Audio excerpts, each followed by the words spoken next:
अस्सलाम वालेकुम students, BBA 4। बेटा आफ्टर अ लॉन्ग टाइम आज हमारा लेक्चर नंबर 11 है, after your mid terms and after the result of your mid terms.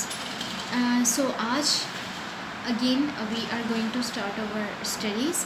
तो आज जो हमारा लेक्चर नंबर 11 है उसमें जो हम टॉपिक्स पढ़ेंगे वो टोटल 2 टॉपिक्स हैं।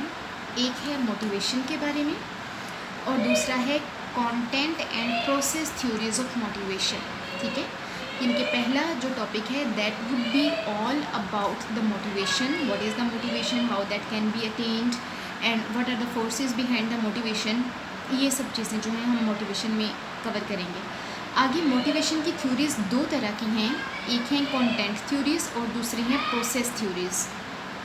इनमें से हम आज कंटेंट थ्योरीज़ करेंगे और प्रोसेस थ्योरीज़ जो हैं वो हम इंशाल्लाह लेक्चर नंबर 12 में करेंगे।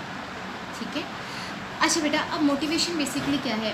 हम में से हर इंसान मोटिवेशन के वर्ड से, मोटिवेशन के नेम से और कहीं ना कहीं पर्सनल एक्सपीरियंस भी मोटिवेशन का हर इंसान के पास होता है। ठीक है, तो आपके लेवल पे आपके पास भी होगा, कुछ स्टूडेंट्स के पास बहुत ज़्यादा होगा, कुछ स्टूडेंट्स के पास बहुत कम होगा। ठीक है, तो मोटिवेशन बेसिकली होता क्या है, ये अगर मैं इसके पीछे हिस्ट्री की बात करूँ, इवॉल्विंग हिस्ट्री की बात करूँ, तो मोटिवेशन का वर्ड जो है वो लैटिन लैंग्वेज का ये वर्ड है, यानी कि ये एक लैटिन लैंग्वेज का वर्ड है जिसका नाम है मोवियर। ठीक है, कि अगर आप मोवियर के स्पेलिंग्स को गौर करेंगे तो MOVE। ठीक है, अगर इंग्लिश में इसको कन्वर्ट किया जाए तो मोटिवेशन के जो लैटिन वर्ड में भी जो इसकी ट्रांसलेशन हम कर सकते हैं वो ये हो सकती है कि मूव, टू मूव, यानी कि मूव करना, आगे बढ़ना, कुछ ना कुछ नया करना। मोटिवेट होने का मतलब यह है कि आप हर टाइम एक्टिव हैं, आप इंटरनली तौर पे आप चीज़ों को करने में इंगेज हैं।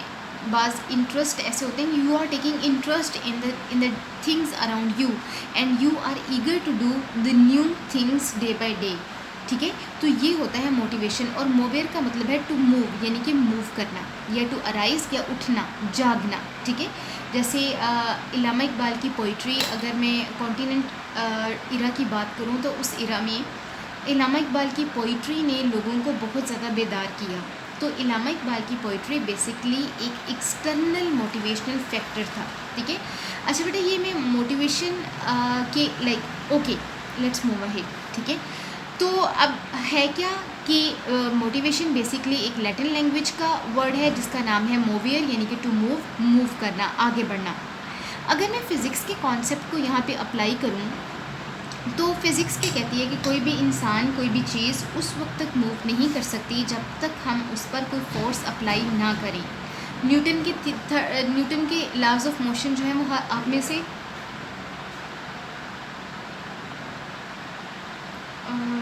न्यूटन के लॉज ऑफ मोशन जो हैं, 3 लॉज ऑफ मोशन हैं उसके, और वो आप में से हर स्टूडेंट ने, जिन्होंने FSC की है तो उनको तो डेफिनेटली पता होंगे, जिन्होंने नहीं भी की तो उनके लिए इतना जानना काफ़ी है कि न्यूटन ने ये कहा था कि इस दुनिया की कोई भी चीज़, ख्वाह वो जानदार है या बेजान है, वो उस वक्त तक मूव नहीं कर सकती जब तक उसके पीछे कोई फोर्स एक्ट ना करे। ठीक है, तो चीज़ों को मूव करवाने के लिए फोर्स का लगाना ज़रूरी है। ठीक है, तो हमारे जो साइंटिस्ट हैं, जो फ़िलोसफर्स हैं, जो ऑर्गेनाइजेशनल बिहेवियर की सेंस में मोटिवेशन को स्टडी करते हैं या डिफ़ाइन करते हैं, वो ये कहते हैं कि बेसिकली इंसान जिन चीज़ों से मोटिवेट होता है और मोटिवेट होने के बाद वो अपने बिहेवियर को उस तरह से चेंज करता है, वो बेसिकली वो कोज़ जो उसको मोटिवेट करते हैं वो फोर्सेस हैं बिहाइंड हिज और हर मोटिवेशन। ठीक है, तो अब ये जो फोर्सेस हैं ये 2 तरह की होती हैं, एक होती हैं इंटरनल फोर्सेस और दूसरी होती हैं एक्सटर्नल फोर्सेस। अब बेटा, इंटरनल फोर्सेस का और एक्सटर्नल फोर्सेस का कॉन्सेप्ट मैं आपको इस तरह से देती हूँ कि अब अगर मैं अपनी पर्सनैलिटी की बात करूँ तो जब मैं इकबाल की पोइट्री पढ़ती हूँ, नंबर 1, ठीक है, जब मैं इकबाल की पोइट्री पढ़ती हूँ तो तब मैं बहुत ज़्यादा मोटिवेट होती हूँ।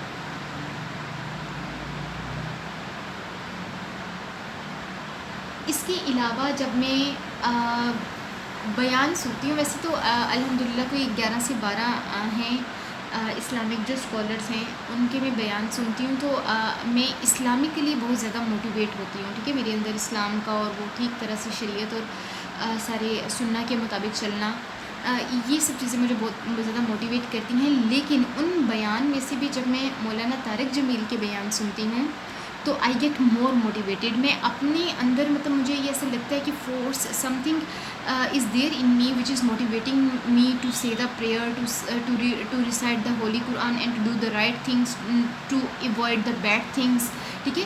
तो ये वो फोर्स है जो मैं इंटरनली महसूस करती हूँ, ठीक है। अब होता क्या है, कुछ होते हैं इंटरनल फैक्टर्स और कुछ होते हैं एक्सटर्नल फैक्टर्स। अब समटाइम्स कुछ पर्सनैलिटीज़ ऐसी होती हैं, कुछ लोग ऐसे होते हैं जो इर्द गिर्द के गोल से तो मोटिवेट नहीं हो रहे होते, यानी कि उसको कोई पोइट्री या कोई मूवी या कोई सॉन्ग या कोई आप कह लें कि कोई नॉवेल्स का पढ़ना या कोई किसी मोटिवेटर को सुन लेना, वो चीज़ें तो उसको मोटिवेट नहीं कर रही। हाँ, लेकिन इंटरनली तौर पे जब वो चीज़ों को करता है तो वो खुद से मोटिवेट हो जाता है, ठीक है। लाइक जैसे इंटरनली तौर पे लेट सपोज़ कि अगर आप में से किसी को जो है वो स्पीच करने का बहुत ज़्यादा शौक़ है,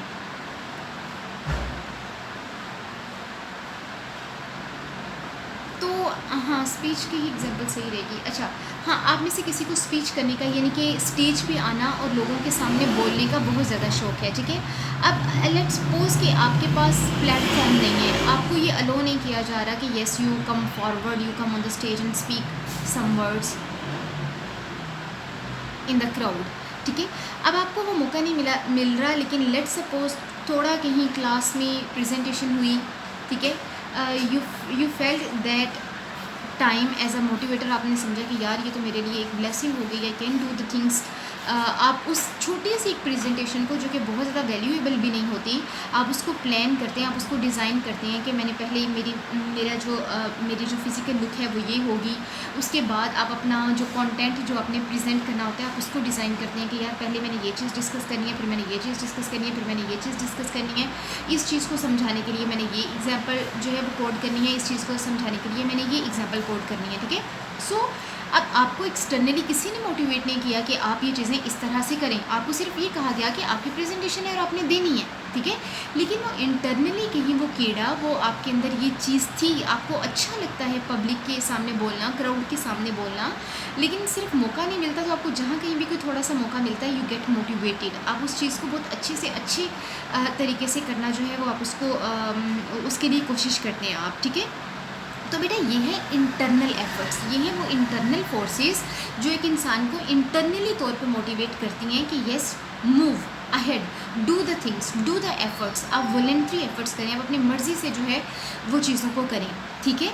तो बेटा ये है इंटरनल फैक्टर्स, ठीक है। अब जैसे बॉयज़ में से भी माइट भी पॉसिबल, बाज़ लड़कों को भी कुकिंग का बहुत शौक़ होता है, लेकिन कुछ गर्ल्स ऐसी होती हैं जिनको कुकिंग का बहुत ज़्यादा शौक़ होता है। उनको घर में नहीं कोई भी कहता कि आप ये चीज़ बना लो, आप ये चीज़ बना लो, आप ये चीज़ बना लो, लेकिन वो लगी रहती हैं कुछ ना कुछ करने ना, let's try the new dish, let's make the new dish, कोई नया तरीका अडॉप्ट करने, कोई नई जो है वो रेसिपी को वो जो है वो अडॉप्ट करने पे लगी रहती हैं। तो बेटा ये इंटरनल है, ये आपका शौक़ है जो आपको इंटरनली ही मोटिवेट कर रहा है चीज़ों को करने के लिए।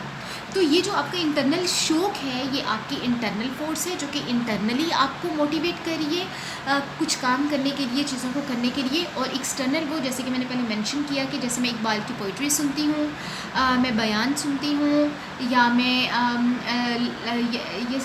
मुझे जो है वो थीसिस और रिसर्च वर्क का बहुत ज़्यादा शौक़ है। तो अगर कोई मुझे थोड़ा सा भी मौका मिल जाता है काम करने का, तो मैं उसमें वो आप कह रहे हैं कि बिल्कुल 100% बंदा मेहनत पे जो लग जाता है ना, फिर तो उस तरह से फिर जो है मैं लग जाती हूँ और मैं अपना काम करती हूँ, ठीक है। तो ये बयान सुनना, पोइट्री का सुनना और थीसिस वर्क, ये जो है बेटा ये एक्सटर्नल फैक्टर्स हैं जो जब मुझे मिलते हैं या जब मैं उनको रिसीव करती हूँ तो ये मुझे मोटिवेट करते हैं टू डू समथिंग, ठीक है, to do the effort. Basically to do something नहीं, टू डू द एफर्ट, कि आप एफर्ट करें, आप कुछ काम करें, ठीक है बेटा। क्योंकि जब हम सिर्फ ये कहते हैं ना कि कुछ काम करना है, तो काम के करने में फिर इनोवेशन नहीं होती, वो सिर्फ काम का करना ही होता है। लेकिन जब आप इनोवेशन करते हैं, जब आप काम को नए से नए तरीके से करना जो है वो आप उसके लिए एफर्ट करते हैं, तो it means that yes in reality you are doing something, in reality you are doing the efforts. तो बेसिकली मोटिवेशन का मतलब ये है कि आपने क्रिएट करना है अपने अंदर वॉलंटरी और विलिंगनेस एफर्ट्स को।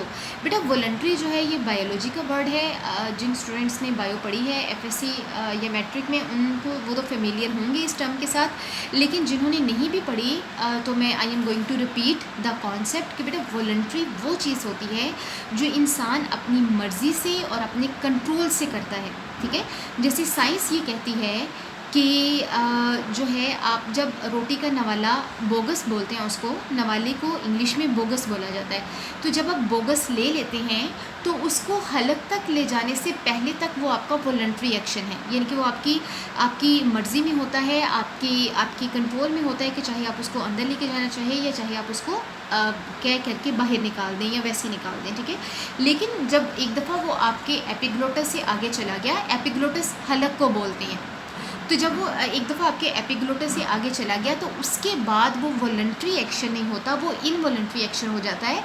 उसके बाद आप उस एक्शन को कंट्रोल नहीं कर सकते। ठीक है, तो इसी तरह से वॉलंटरी वो एक्शंस होंगे जो आप वॉलंटरी अपनी रज़ामंदी से करती हैं और उनमें आपका कंट्रोल भी होता है। आप उन एक्शंस को हैंडल कर सकते हैं, चेंज कर सकते हैं, कंट्रोल कर सकते हैं, उनमें इनोवेशंस लेके आ सकते हैं। ये होते हैं वो वॉलंटरी। और विलिंगनेस का मतलब तो वैसी मर्ज़ी होता है।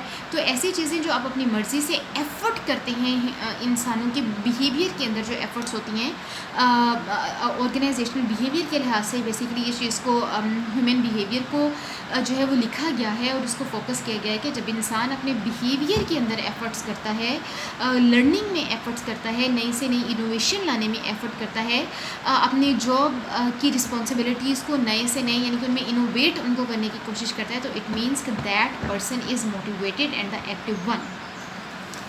ओके बेटा, ये हमारा कॉन्सेप्ट है मोटिवेशन का। अब आगे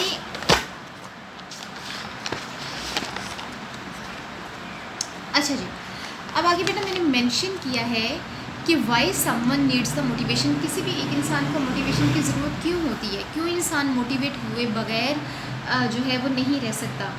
अच्छा बेटा, मोटिवेशन की ज़रूरत तो आप ये कह लें कि 1 साल के बच्चे, 1 साल से पहले तक तो मैं नहीं कहूँगी, लेकिन 1 साल से पहले वाले बच्चे में भी जो है वो मोटिवेशन फैक्टर्स होते हैं। लाइक खिलौने उसको मोटिवेट कर रहे होते हैं, वो खिलौनों को हर एंगल से खेल रहा होता है, उनको गिरा रहा होता है, उनको चेक कर रहा होता है कि ये कैसे चलता है, कैसे काम करता है, गिरने से क्या होता है। तो ये वो फैक्टर्स होते हैं जो कि नेचुरली बाय बर्थ जो है वो हम इंसानों में अल्लाह ताला ने ये पैदा किए हैं। ठीक है, तो मोटिवेशन की ज़रूरत अगर मैं कहूँ तो हर इंसान को जो है बहुत अर्ली एज में ही जो है वो उसकी ज़रूरत होती है, ताकि वो अपनी ज़िंदगी के कामों को जो है वो अच्छे तरीके से कर सके। अगर अच्छे तरीके से नहीं भी करना, you do not need any motivation, तो फिर तो बेहतर है कि आप बस सोए सोई जो है वो चीज़ों को कर लें। तो फिर वो चीज़ें जो हैं वो बस चीज़ों का करना ही होता है, वो एक्चुअल जो उनका वे ऑफ डूइंग होता है वो उस तरह से चीज़ें नहीं हो रही होती हैं। ठीक है, तो बेटा मैंने यहाँ पे एक फ़िलोसफर्स जो आर्टिकल्स मैंने स्टडी किए हैं, वो आर्टिकल्स में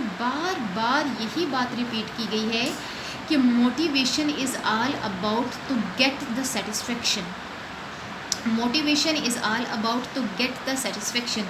लेट्स सपोज मैं आपको एक छोटी सी एग्जांपल देती हूँ कि वो इंसान जो 5 वक्त की नमाज़ें पढ़ता है, उसके लिए ज़ोहर, असर, मगरिब या इशा की नमाज़ पढ़ना कदरे आसान होगा फ़जर के लिए, क्योंकि फ़जर में सुबह उठना जो है वो लिटिल बिट जो है वो आप कह सकते हैं कि थोड़ा उसमें आपको मोटिवेशन की ज़रूरत होती है। ठीक है, अब एक इंसान जो पर्सनली मोटिवेटेड है इस्लामिकली, शरीयतली, और उसको ये पता है कि one Allah is there and और जब तक वो नमाज़ पढ़ के अपने दिन का आगाज़ नहीं करेगा, उसको वो तसल्ली नहीं होती, वो लेवल ऑफ सेटिस्फेक्शन नहीं मिलता, उसको लगता है कि यार समथिंग इज़ मिसिंग। वो पूरा दिन इसी चीज़ में रहता है कि आज नमाज़ नहीं पढ़ी, आज नमाज़ नहीं पढ़ी गई। ठीक है, तो बेटा ये बेसिकली उसने नमाज़ क्यों पढ़ी? अपने आप को सेटिस्फाई करने के लिए। ठीक है, जिस दिन वो नमाज़ नहीं पढ़ता उस दिन वो सेटिस्फाई नहीं होता, वो कुछ समथिंग मिसिंग उसके माइंड में चलता रहता है कि समथिंग इज़ मिसिंग देयर, आज मैंने नमाज़ नहीं पढ़ी तो आज चीज़ें ठीक नहीं हो रही। मेरे साथ तो ऐसा होता है कि अगर कभी मैं नमाज़ ना पढ़ सकूँ फ़जर की और कुछ प्रॉब्लम्स बाद में थोड़ी बहुत मेरी लाइफ में, डेली लाइफ में हो जाएँ, तो मुझे फ़ौरन से मेरा माइंड क्लिक करना शुरू हो जाता है, यार आज नमाज़ नहीं पढ़ी, इस वजह से जो है ना चीज़ें ठीक नहीं हो रही। ठीक है, तो आप उस लेवल ऑफ सेटिस्फेक्शन को गेन करने के लिए नमाज़ पढ़ते हैं। ठीक है, मकसद कुछ भी हो सकता है नमाज़ पढ़ने का, वो अल्लाह ताला की खुशी भी हो सकता है, वो आपकी अपनी खुशी भी हो सकता है। बाज़ लोगों को दुआ मांगने का बहुत शौक़ होता है, उनकी कोई ऐसी विश होती है कि वो उस विश के लिए वो दुआ मांगते हैं, और वो विश उनके लिए एज़ अ मोटिवेशन काम करती है कि वो विश उनको उठाती है, वज़ू करवाती है, नमाज़ पढ़वाती है, फिर दुआ करवाती है। तो ये विश भी जो है ये एक इंटरनल मोटिवेशन है, मोटिवेशनल फैक्टर है, ठीक है। तो बेटा जैसे कि मैंने पहले कहा कि मोटिवेशन की ज़रूरत क्यों है, ताकि आप सेटिस्फाई हो जाएँ, ठीक है। तो फ़िलोसफर्स यही कहते हैं कि motivation is needed to get the satisfaction of someone's internal needs. किसी भी इंसान की इंटरनल नीड्स को सेटिस्फाई करने के लिए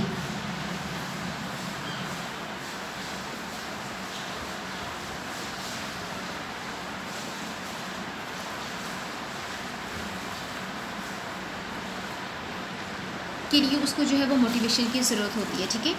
अब बेटा आगे अगर मैं बात करूँ तो मोटिवेशन पे जो है वो बहुत ज़्यादा स्टडीज़ की गई हैं, बहुत ज़्यादा स्टडीज़ की गई हैं, लेकिन मैंने तकरीबन आप कह लें कि मैंने कोई 5 से 6 आर्टिकल्स पढ़े हैं, और उन 5 से 6 आर्टिकल्स में हर राइटर ने जो है वो डिफरेंट एंगल से मोटिवेशन को एक्सप्लेन किया है, ठीक है। लेकिन अल्टीमेटली चाहे वो डिफरेंट एंगल से भी किया हुआ हो, लेकिन अल्टीमेटली सबके कहने का मकसद जो होता है, या मीनिंग ऑफ वर्ड्स जो है वो आलमोस्ट एक ही मीनिंग को डिलीवर करा होता है। तो लेकिन यहाँ पे मेरा स्टडीज़ के लिहाज से अगर बात की जाए तो आप स्टूडेंट्स को ये पता होना बहुत ज़्यादा ज़रूरी है कि मोटिवेशन एक ऐसा टॉपिक है जिसके ऊपर बहुत ज़्यादा स्टडीज़ की गई हैं, लेकिन इसके बारे में कोई भी एक थ्योरी या कोई भी आप ये कहें कि यूनाइटेड स्टडीज़ जो हैं वो जो है वो प्रेजेंट नहीं की जा सकी। जैसे कि मोशन, लॉ ऑफ मोशन जो है वो न्यूटन के लॉ ऑफ मोशन है, तो न्यूटन पे यानी कि बहुत ज़्यादा पहले भी लोगों ने मोशन के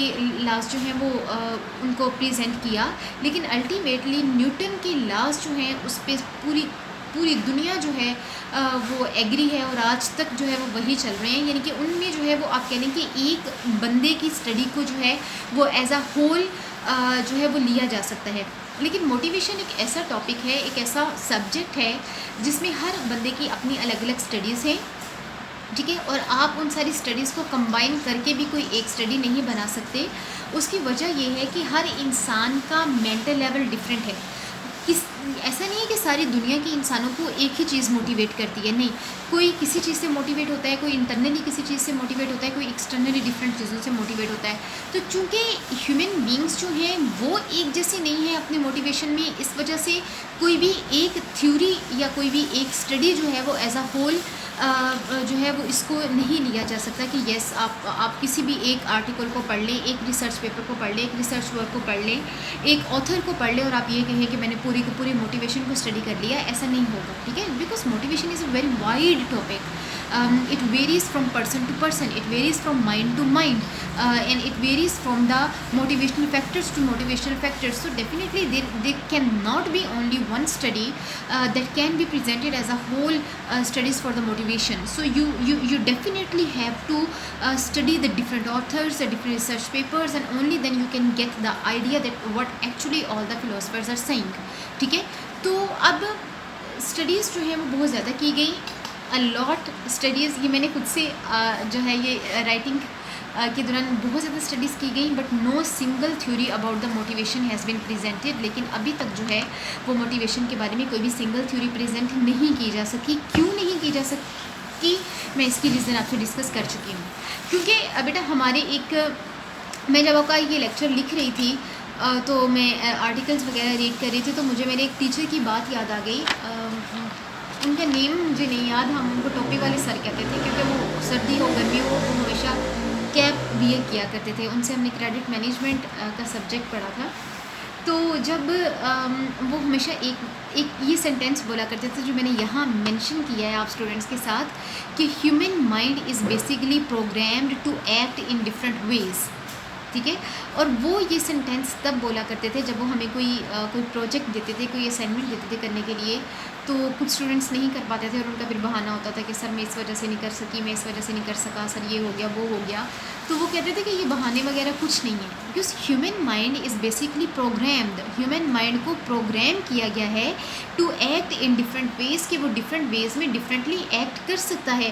लाइक अगर किसी स्टूडेंट ने ये कहा कि सर लाइट नहीं थी, तो सर आगे से ये कहते थे कि मोमबत्ती थी ना, you can lit the candle on and you can do your work, लेकिन आपने नहीं किया। तो वो हमेशा ये बात कहते थे कि इंसानी दिमाग जो है वो कभी भी चीज़ों का मोहताज नहीं होता, वो अपने काम करने के लिए रास्ते बना लेता है, ठीक है। तो वही बात मैंने, वही सेंटेंस आपको जो है वो मुझे याद आया, मैंने आप स्टूडेंट्स को ये मेंशन किया कि human mind is basically programmed to act in different ways, ठीक है। अब बेटा ये यहाँ तक जो था वो हमारा मोटिवेशन का कॉन्सेप्ट था। अब मोटिवेशन, अब हम थ्योरीज़ को स्टडी करते हैं, तो बेसिकली जो है वो मोटिवेशन की, जैसे कि मैंने पहले आपका लेक्चर स्टार्ट करने से फर्स्ट पेज पे मैंने मेंशन किया कि मोटिवेशन की जो है वो बेसिकली 2 थ्योरीज़ है, ठीक है। एक है कंटेंट थ्योरीज़ और दूसरी है प्रोसेस थ्योरीज़। तो आज हम कंटेंट थ्योरीज़ के बारे में पढ़ेंगे और प्रोसेस थ्योरीज़ के बारे में हम इंशाल्लाह लेक्चर नंबर 12 में पढ़ेंगे। तो बेटा कंटेंट थ्योरीज़ जो हैं ये बेसिकली वो थ्योरीज़ हैं जिन राइटर्स ने ये प्रेजेंट की, उन सब का फोकस जो था वो नीड बेस्ड थ्योरीज़ हैं ये, ठीक है। यानी कि मोटिवेशन की नीड क्यों है, हमें क्यों लेवल ऑफ सेटिस्फेक्शन चाहिए, उन्होंने इस चीज़ को फोकस किया। इस वजह से कंटेंट थ्योरीज़ को जो है वो नीड बेस्ड थ्योरीज़ भी कहते हैं। और ये जो है ये basically internal factors of motivation भी हैं, क्योंकि internal level of satisfaction internally है ना इंसान का, इस वजह से ये उसके इंटरनल फैक्टर्स ऑफ मोटिवेशन भी हैं। अब बेटा कंटेंट थ्योरीज जो हैं, अब ये नीड बेस क्या है, इसका कॉन्सेप्ट आपको तब क्लियर होगा जब ये हम आगे जाके तीनों राइटर्स की थ्योरीज़ को डिस्कस करेंगे। Then you will actually at the end you will have a clear concept about the need based theories. तो अब कंटेंट थ्योरीज़ में जो है वो हम बेसिकली 3 राइटर्स की थ्योरीज़ को जो बहुत सारी हैं, जैसे कि मैंने पहले भी मेंशन किया, स्टडीज़ बहुत ज़्यादा हैं, लेकिन मैंने आपको वो बेसिक स्टडीज़ देनी है जो टॉप ऑफ द लिस्ट चल रही हैं, ठीक है। तो बेटा टॉप ऑफ द लिस्ट जो हमारे पास स्टडीज़ आ रही हैं उनमें सबसे पहले मैस्लोज़ थ्योरी है, उसके बाद एल्डरफर्ज ईआरजी थ्योरी है, और उसके बाद हर्ट्ज़बर्ग जी, ठीक है, उसके बाद हर्ट्ज़बर्ग हाइजीन थ्योरी है। तो बेटे सबसे पहले मैस्लोज़ थ्योरी है। मैस्लो एक जाहिर सी बात है ये फ़िलोसोफर का नेम है जिसने जो है ये थ्योरी प्रेजेंट की थी, और उसके नेम से ही जो है वो थ्योरी का नेम रख दिया गया है। उसने ये कहा कि ये मैस्लोज़ ने बेसिकली जो है वो 5 जो है वो फैक्टर्स प्रेजेंट किए थे जिनको हम फैक्टर्स ऑफ नीड कहते हैं। यानी कि इसने नीड के 5 फैक्टर्स प्रेजेंट किए, और इसने ही कहा कि जब तक ये 5 फैक्टर्स ऑफ नीड, जब तक किसी इंसान इन नीड्स को पूरा करता चला जाता है या किसी इंसान की ये नीड्स पूरी होती चली जाती हैं, तो हम उस इंसान को कहते हैं कि ये एक मोटिवेटेड पर्सन है, ठीक है। अच्छा, अब ये देखिए, अब वो इंटरनल नीड्स हैं।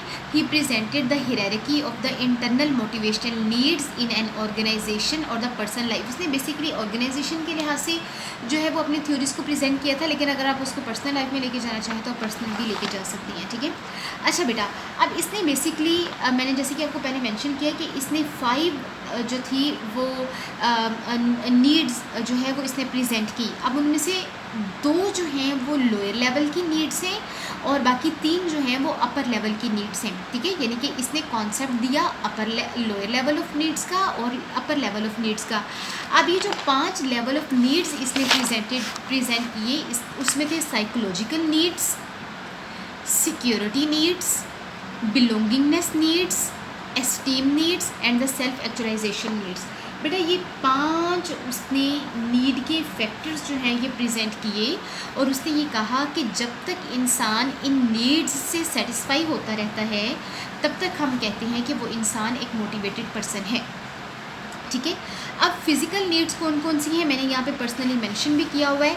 साइकोलॉजिकल नीड्स कौन कौन सी हैं बेटा? साइकोलॉजिकल नीड्स बेसिक नीड्स में आती हैं, जैसे रोटी, पानी, कपड़ा, मकान, ठीक है। अब जैसे कि अल्हम्दुलिल्लाह ये अल्लाह का बहुत करम है कि हम पंजाब में हैं, तो हमें बेसिकली हमारे घर भी अच्छी हैं, हमें मिलने के लिए, खाने के लिए भी अच्छा खाना मिलता है, 3 टाइम पहनने के लिए भी अच्छा कपड़ा मिल जाता है।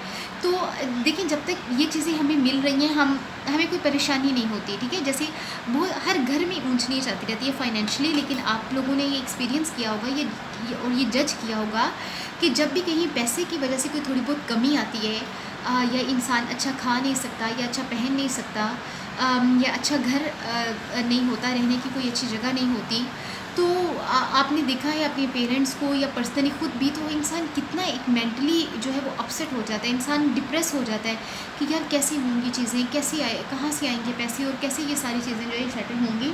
तो इसी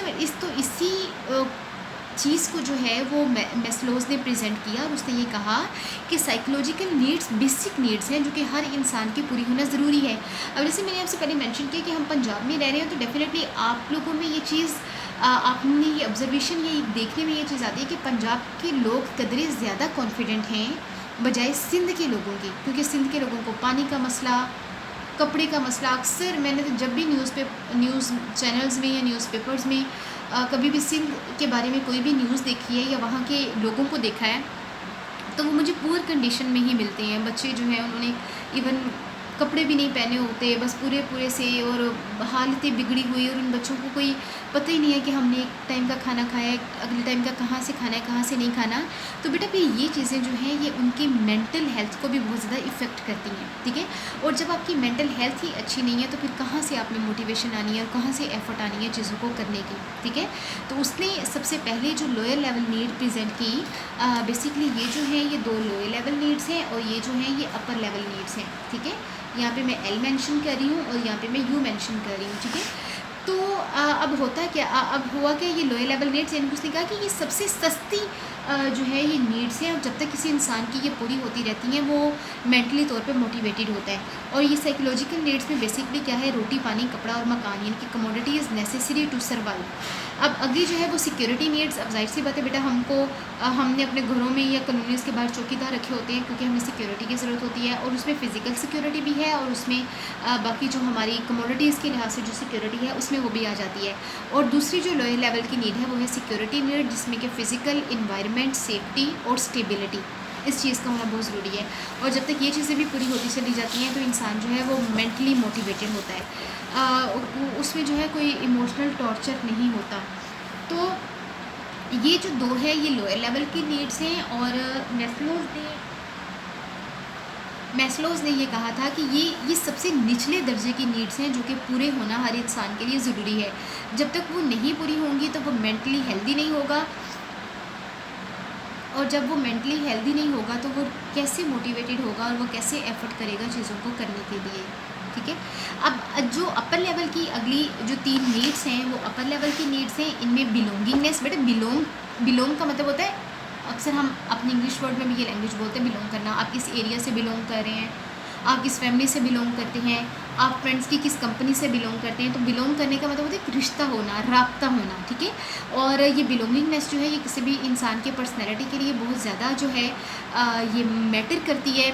जाहिर सी बात है, आप दोस्त भी बनाते हैं तो आप उसकी बिलोंगिंगनेस को देख के बनाते हैं कि यार अगर हमने फ्रेंड्स भी बनाने हैं तो हमने किस तरह के बनाने हैं। तो ये बिलोंगिंगनेस जो है ये रिलेशनशिप्स में आती हैं। तो अगर रिलेशनशिप्स स्मूथ हैं, चाहे वो आपकी फ्रेंडशिप है, वो आपके टीचर्स के साथ रिलेशनशिप है, वो आपके अपर लेवल के मैनेजमेंट के साथ रिलेशनशिप है, वो आपके घर में आपके बहन भाइयों के साथ, आपके रिश्तेदारों के साथ, आपके अम्मी अब्बा के साथ रिलेशनशिप है, जब तक वो स्मूथ नहीं है तो डेफिनेटली आप मेंटली हेल्दी नहीं होंगे। और मेंटली हेल्दी नहीं होंगे तो आप चीज़ों को मोटिवेटेड वे में नहीं कर सकेंगे। तो ये अपर लेवल नीड में ये पहली नीड थी।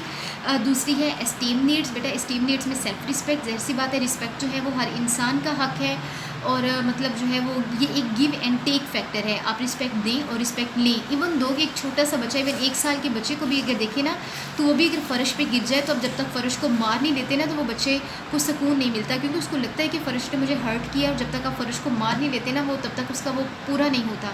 तो बेटा ये सेल्फ रिस्पेक्ट का फैक्टर जो है ये एक छोटे से छोटे बच्चे में भी होता है। इवन दो तभी वो आपसे रिक्वायर करता है कि अगर वो नीचे गिर गया तो आप फ़र्श को मारें, ठीक है। ये एक फैक्टर होता है कि हर इंसान जो है वो सेल्फ रिस्पेक्ट उसका हक है और उसको मिलना चाहिए, और जब तक ये नहीं मिलता कोई भी इंसान मेंटली तौर पे फिज़िकली तौर पे सेटिस्फाइड नहीं होता। और जब कोई इंसान मेंटली और फिज़िकली तौर पे सेटिस्फाइड नहीं है तो फिर अगेन वही बात, फिर आप मोटिवेटेड नहीं होंगे, आप वॉलंटरी एफर्ट्स को नहीं कर सकेंगे, ठीक है।